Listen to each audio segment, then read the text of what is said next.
Hi guys, welcome to the Lazy Filmmaker podcast. Today I'll be talking about Shanty Town.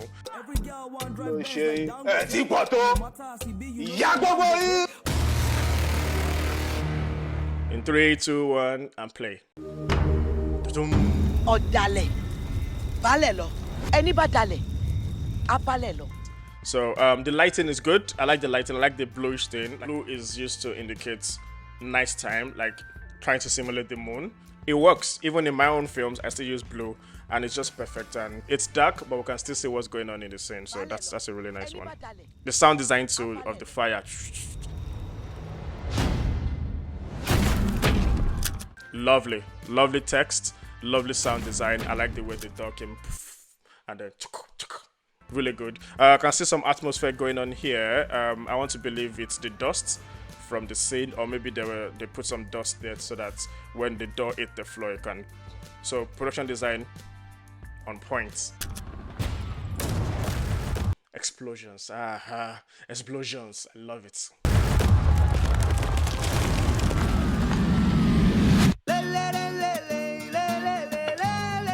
Can I help you? Is that love, Mr. P Square? This is Paul or Peter. Which one? I know one has the dreads. One. You think so? They wise? I think this is Rude Boy. Yeah, I think this is Rude Boy. No, you know. So Rude Boy in the film You be mumu. with Nancy Iseme. You are a mumu man. I'm sorry. Shalewa. Nice location. I like the greenery behind it. I like the lighting. It's looking very, let's go. Can I help you? Shalewa. Lighting is looking really good. To quick yeah. Papa carry and come pay money where they Oscar. Why was it 50 million? Why was it 40 fuck? We're gonna give me 15 million now. And I like the fact that you're using pidgin text, because this should be real. If it's like a Spanish movie, they'll probably put stuff in Spanish, so this makes sense that it's not written like once you are in for life. This is once you don't enter. Now for life be that. I would have liked them saying like your own don't be that, stuff like that, yeah. Call me Inem. Okay, so this shot is nice. You can tell that there's light coming from this side. That's like the behind our head. That's probably like the simulating like window light, because we can see one window in frame here. So this kind of tells you that there's another window, which is very right. There's a little bit of flaring going on. I want to guess that's intentional, just to highlight the light coming from that side. If not, they would have flagged it off with like maybe 4x4 flags or negatives or something, just to like cut off that flare, or probably use like a matte box to like just reduce the flare. But I think this was really intentional. This is probably an interrogation room, and so it's supposed to look this hairy and volumetric, and it's giving the vibes. I like it. In terms of color, I like the blue she's wearing. I'm sure it was the contrast, the luminance levels were pushed down in edits just so it doesn't scream at your face, and that's good. Now if you look at the background, this is probably in a space of greenish gray, but you can tell that it's not so green, which is what I like. I don't like when you watch a movie and you can tell that the walls were painted for that film. So this is really good production design. Well done, guys. Inem. She's returned. Ooh, what's on that guy's body? Disgusting. They don't release them from Sanko. Mama, Oshie. Also, it's same blue light action coming in from the window in quotes. And I like the fact that it's not on the wall. It's just coming in through the window and hitting her when she walks into the lights. That's really good. I have a feeling this was shot on like 35 lens. Might be wrong. That fight, that kick really no connects. If I try and make it connect. As in, what's going on here? For this kind of things, it's better to use the body to mask the kick. So if the camera was not this open, the camera was probably a bit behind the person kicking, then you'll be able to mask the leg.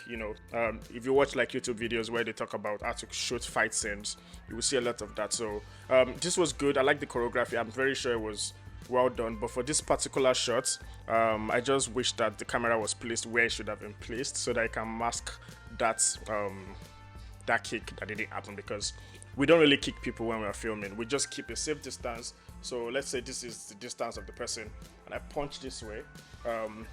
If the camera is not placed in the right place, you can see that I didn't hit the person. But if the camera is placed in a way where you don't see my hand crossing over, so this is my face, this is my hand, if you put the camera here, you will not really notice that my hand missed it. But if you put it here, then you can really see what's going on. You know, you get the drift. You will get those men. Same thing's going on here. I don't know. I feel like the camera angles are not helping it as much. They're not selling it as much. You can tell, and it just jars me when the sound is there, but the impact is not there. So we don't feel the thing connect. So see, look at it. See, it's obvious that it moved, and that's because we're looking at it dead on. If it wasn't looking this way, if the camera was a bit to the side, then you wouldn't see that it did not connect, and it will look better. So this, maybe not. In terms of lighting, I like the volumetric lighting again. You can see the light coming from the window. There's some smoke action going on in this shot. It's probably fogged up. What is your impetus, Scar? Is it those girls? I like how the colors are not all over the place because, again, it's the hood and you need to keep it a bit muted.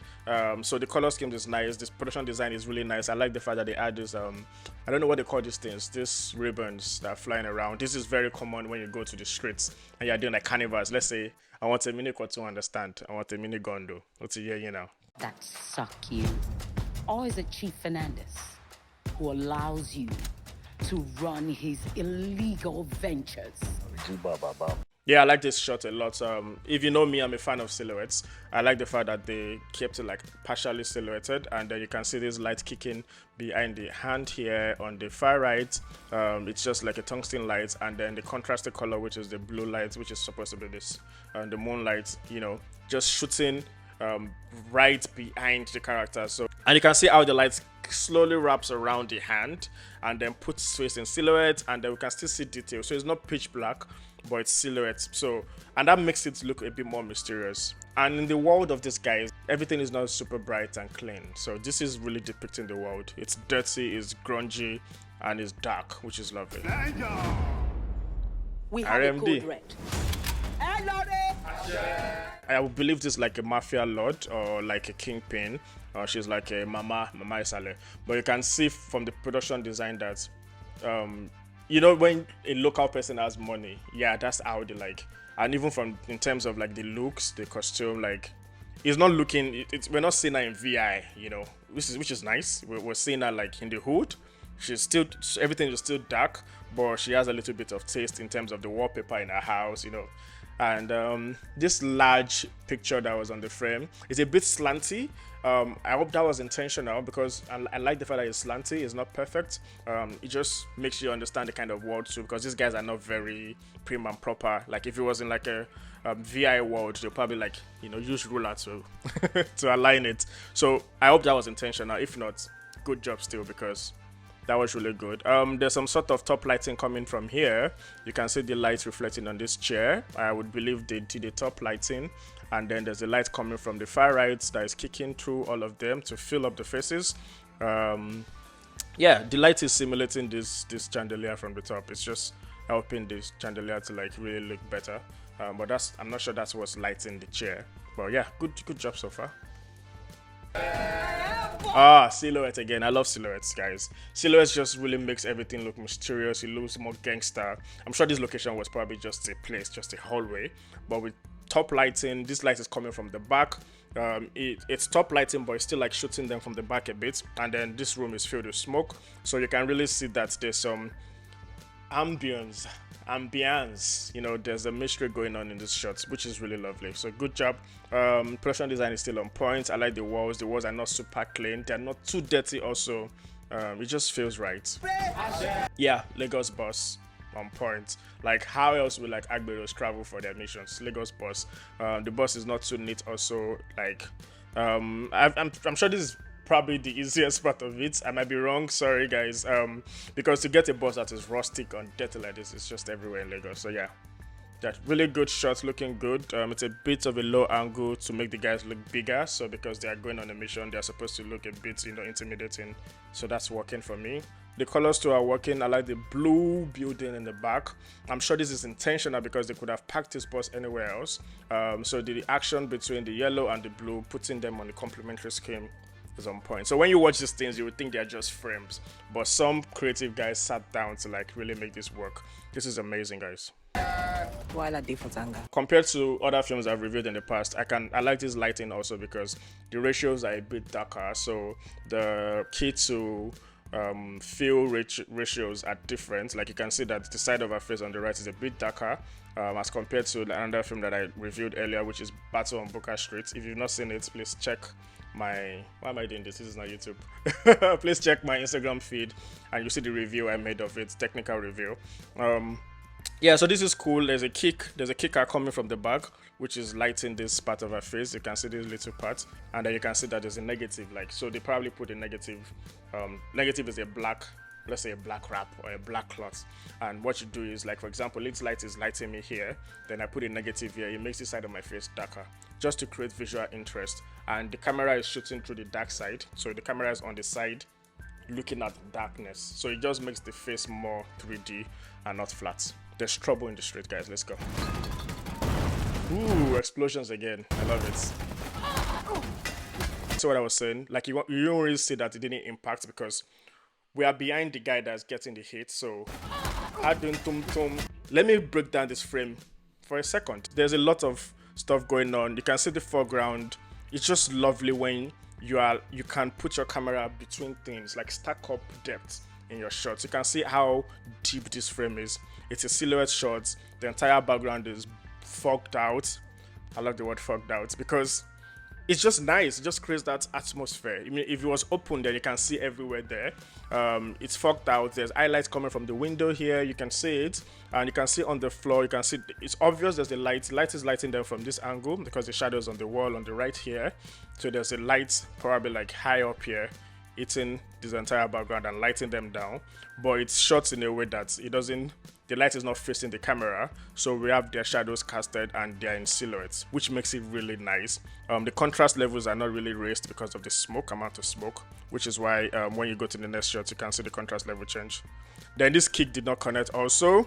See the distance? See the leg, see the face? And that's because of where the camera is placed also. So that's something I'm seeing in this film, and I'm hoping that it doesn't really show too much in the entire film. In terms of fights, the camera positioning should have just been a tiny bit better. Oof, that was good. That was a lovely, oh my days. That was really nice. Like, see the car spinning over and falling on the side. And I'm sure this guy is Dimeji, a real boss. You know, to cause sha. Maybe the boss has been condemned anyways. I'm sure this boss did not even move in the film. But yeah, this is amazing. Seeing Nollywood go on this level of extreme car stunts. I'll call it extreme because people like to play it safe. This is really good, and it shows really what happens on the streets. When people fight on the streets, it's not neat, it's rough, it's dirty. So this is very close to home. I'm a Nigerian, and I once lived in Mushin. I've not seen a car flip though before, but I've seen how deadly the fight can be. So this is really like close to home and impressive. To shoot this, the camera would have been very far away just for safety. I hope you guys were safe on set. I'm sure they were safe on set. The camera would have been very far away, and they would use a long lens to zoom in to this shot. So I'm very sure the camera team were like meters away from this action. They're not close to this because this is a danger zone. You have glass flying around. You have a car, crushing down the floor. I'm sure there's nobody in this car. This car was probably like just triggered by something to fall off. I hope. I think so. I want to believe so. That would be the safest thing to do for this stunt. But yeah, it's really good and impressive.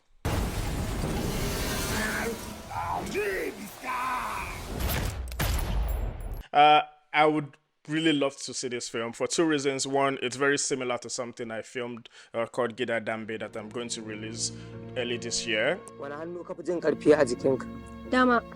Hagunfa. Ina son nuka duka. Kana so ka ji karfi sosai a jikinka? To koyi hagu da dama. Kana ji ba na hannunka.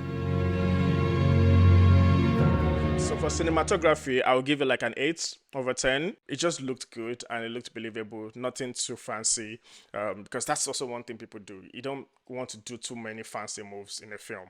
So from the trailer, the cinematography was on point. Lighting was really good. It was well balanced. You had the dark sides. Even in the dark shots, you could see properly. So that was good lighting. Production design is on point. I think that's like a 10/10. So for lighting, 9. Yes, let's do 9. Let's not be stingy. the street world was well portrayed. And even the rich people in the film, which were supposed to be on the streets still, they still looked like local rich. You get what I mean? So I'll give this film a 9/10.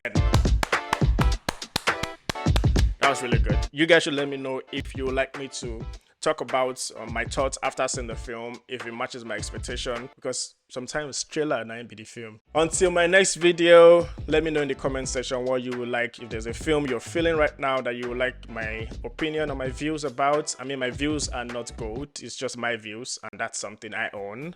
Till next time, see you later. Bye.